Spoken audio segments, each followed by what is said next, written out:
"We need congressional action by Monday," warned one Republican administration source late last week to Fox.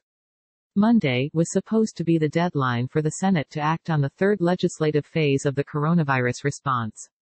Senate Majority Leader Mitch McConnell, RKY, set up a process late last week where the Senate would take a procedural vote Sunday to begin debate on a shell of a bill. Once there was a deal, McConnell would insert the coronavirus package into the parliamentary empty box. The hope was that the Senate could get 60 yeas to open debate on the coronavirus measure Sunday, then speed up the process and pass the bill Monday. Then the House would have to move to align with the Senate sometime in the near future. Click here for complete coronavirus coverage. That all melted down Sunday night. Republicans were always going to need buy-in by Senate Democrats to start debate on the legislation. As we always say on Capitol Hill, it's about the math, it's about the math, it's about the math. The current Senate breakdown is 53 Republicans and 47 senators who caucus with the Democrats. The procedural vote required 60 yeas to overcome a filibuster. But lacking sign-off by Senate Democrats, to say nothing of House Speaker Nancy Pelosi, DCA, the procedural vote garnered only 47 yeas. McConnell was for advancing the plan. But the Kentucky Republican changed his vote at the end. Senate rules allow a senator to call for a revote if they cast their ballot on the prevailing side of the issue, in this instance, the nays. So even though McConnell was for it, he strategically switched his vote so he could ask for another vote. Late Sunday night, there was no vote scheduled. It's unclear how fast the sides can forge an agreement, if at all. But it didn't take an exercise in Euclidean geometry to see that the procedural vote was going to fail on Sunday afternoon. Senator Rand Paul, RKY, announced he tested positive for coronavirus before the vote. Two other GOPers were already self-quarantining. Sens. Mike Lee, RUT, and Mitt Romney, RUT, announced they would quarantine since they had exposure to Paul. That means Senate Republicans barely have a majority right now, 48 to 47. McConnell excoriated Senate Democrats and Pelosi for blocking the shell bill Sunday. "We're fiddling here, fiddling with the emotions of the American people, fiddling with the markets, fiddling with our health care," thundered a visibly angry McConnell. The majority leader then publicly lambasted Pelosi. "Get the Fox News app. She's the Speaker of the House, not the Speaker of the Senate. We don't have one. We were doing just fine until that intervention," bellowed McConnell. But Senate Democrats weren't going to budge unless there was sign-off from Pelosi.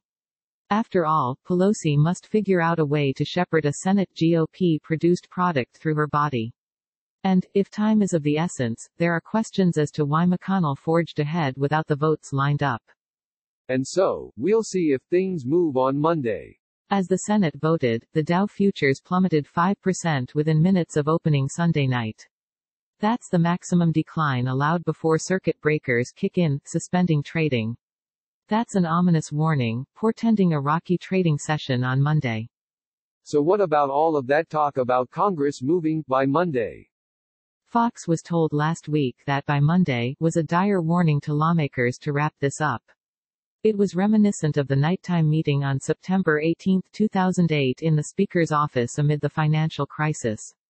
Pelosi phoned then Treasury Secretary Hank Paulson for a status report. Paulson told Pelosi that they urgently needed to talk in person at the Capitol that night as the country teetered on the edge of an economic collapse.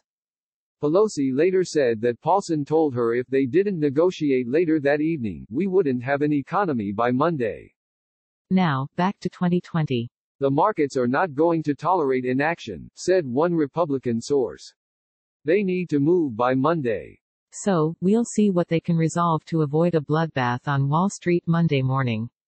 And then there is the war of attrition, actual concern about the health of senators. As I reported on the air last Wednesday night, Fox was told then that finishing the coronavirus bill was a race against time. Lawmakers needed to wrap this up before everyone on Capitol Hill got sick. Now, coronavirus is in the Senate, as McConnell declared Sunday night. Some senators from both parties are livid at Paul, an ophthalmologist by training, for showing up on Capitol Hill as he awaited results of a coronavirus test. Paul's positive test sent shockwaves through the Senate. Some questioned the wisdom of why, day after day after day, GOP senators have repeatedly huddled for lunch meetings on Capitol Hill. At first, it was the standard location, the Mike Mansfield Room near the Senate chamber. Then, the Kennedy Caucus Room in the Russell Senate Office Building. There were also conclaves in the Central Hearing Facility in the Hart Senate Office Building. Notably, no Democratic senator has yet tested positive. Democrats have held all of their meetings via conference call. Personally, I would just stay a lot further away if I had a test pending, said Senator Kevin Cramer, RND, of Paul. Might not have gone to the gym. Might not have sat at a meal. Maybe I would make arrangements to vote all by myself without somebody else in the chamber. There's lots of room here. He is a physician himself. So one would think his ability to assess the risk is pretty good. And maybe in that education and ability, he calculated wrong. Senator Kirsten Sinema Diaz scorched Paul on Twitter, though she didn't mention her colleague by name. I've never commented about a fellow senator's choices, actions. Never once, tweeted Sinema. This, America, is absolutely irresponsible. You cannot be near other people while waiting for coronavirus test results. Most lawmakers think they are 10 feet tall and bulletproof anyway. Lawmakers keep saying they are doing everything in compliance with CDC guidelines and in consultation with U.S. Capitol attending physician Dr. Brian Monahan. But patience is running thin. We need to walk with the attending physician, said one senior GOP source, referring to Monahan and Paul. This is why no one is quite sure how they bring the House back to vote on the Phase 3 coronavirus bill. They've floated everything from approving the package via unanimous consent, where no one in the chamber objects, to stretching out the vote over a day or two. To be frank, House members are completely flipped out about having to come back to align with the Senate. But that presumes the Senate can get an agreement and send it to the House. Let alone, by Monday.